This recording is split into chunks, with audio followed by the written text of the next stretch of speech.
गोद लिया बेटा। महिमा, अब भी समय है, ज्यादा देर नहीं हुई है। वंश को चलाने के लिए लड़का ही जरूरी होता है। लड़कियों का क्या है, वो तो पराया धन होती है। एक ना एक दिन तेरी बेटी दृष्टि भी अपने ससुराल चली जाएगी।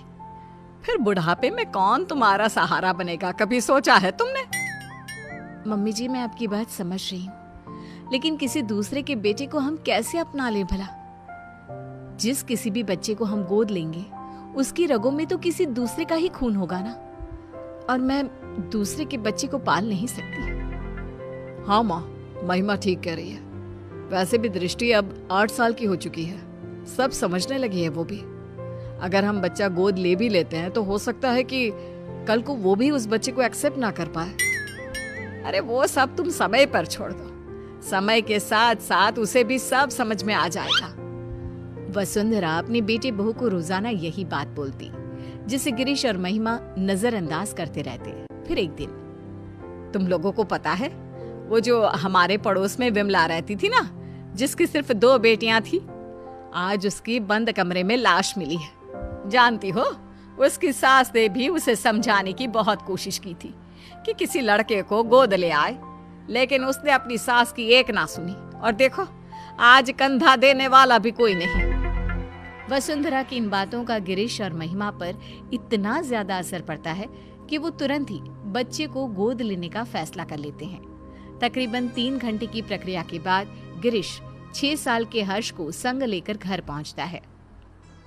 आप यही चाहती थी ना माँ कि हम एक लड़के को गोद ले आए? तो देखिए, ये रहा हमारा हर्ष।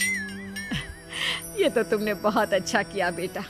अब एक काम करते हैं, कल कुछ पंडितों को बुलाकर इसका शुद्धिकरण करा देते हैं। शुद्धिकरण? ये क्या होता है? अरे बेटा, अभी तेरी रगों में किसी और का खून है, जिसके बारे में हमें कोई खोज खबर भी नहीं है, इसीलिए तू अशुद्ध है। कल जब तेरा शुद्धिकरण हो जाएगा तब तो इस घर का वारिस बन जाएगा। तो क्या कल आप इंजेक्शन लगाकर मेरे शरीर से खून निकाल लेंगे? अरे ना ना बेटा, ऐसा कुछ नहीं होगा। हाँ, मुझे पता है ऐसा ही होगा। मैंने पढ़ा था, खून की शुद्धिकरण को डायलिसिस कहते हैं। इसके जरिए जो हमारे शरीर में गंदा खून होता है वो निकाल देते हैं। आप लोग भी कल मेरे साथ यही करोगे ना? हर्ष के मुंह से इतनी छोटी सी उम्र में इतनी बड़ी बड़ी बातें सुनकर सभी दंग रह जाते हैं। आप कहां से लाए हो इस बच्चे को जो इस उम्र में इतनी बड़ी बड़ी बातें कर रहा है? कहा था ना कोई मासूम सा बच्चा लाना। महिमा, यह अभी सिर्फ 6 साल का है। अगर मैं इससे भी छोटा बच्चा लाता तो तुम्हें पता ही है छोटे बच्चों के साथ कितनी दिक्कतें होती हैं। हाँ, लेकिन आपको एक यही बच्चा मिला जो इस उम्र में इतना कुछ समझता है। उससे तो आगे भगवान ही बचाए। मैं दृष्टि के पास जा रही हूँ, आप संभालिए इस शैतान को। अगले दिन पंडित को बुलाकर शुद्धिकरण की पूजा भी करा दी जाती है, लेकिन उसके बाद भी घर का कोई भी सदस्य उसे अपना नहीं पाता। वो घर में सजावट के लिए पड़ी किसी चीज की तरह था। इसी तरह 1 साल बीत जाता है।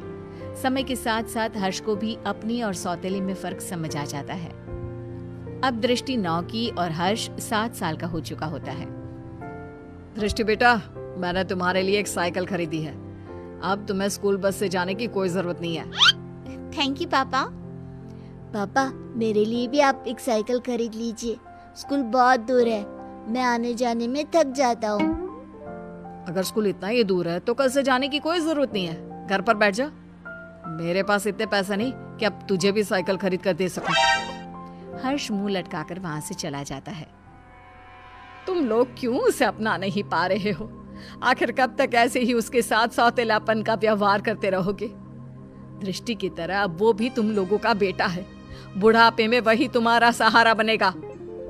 माँ प्लीज, आपके कारण ही हम इस लावारिस को उठाकर घर लाए हैं। इससे आगे हम और कुछ नहीं कर सकते। ऐसा तो तुम उसकी जिंदगी बर्बाद कर रहे हो बेटा। अगर आपको ऐसा ही लगता है तो छोड़ आइए इसे वहीं जहां से ये आया था। तुम्हारे अंदर की इंसानियत कहाँ मर गई? जब से आया है तब से लेकर आज तक तुमने उसे कभी एक बाप का प्यार नहीं दिया, जरा सा भी तरस नहीं आता।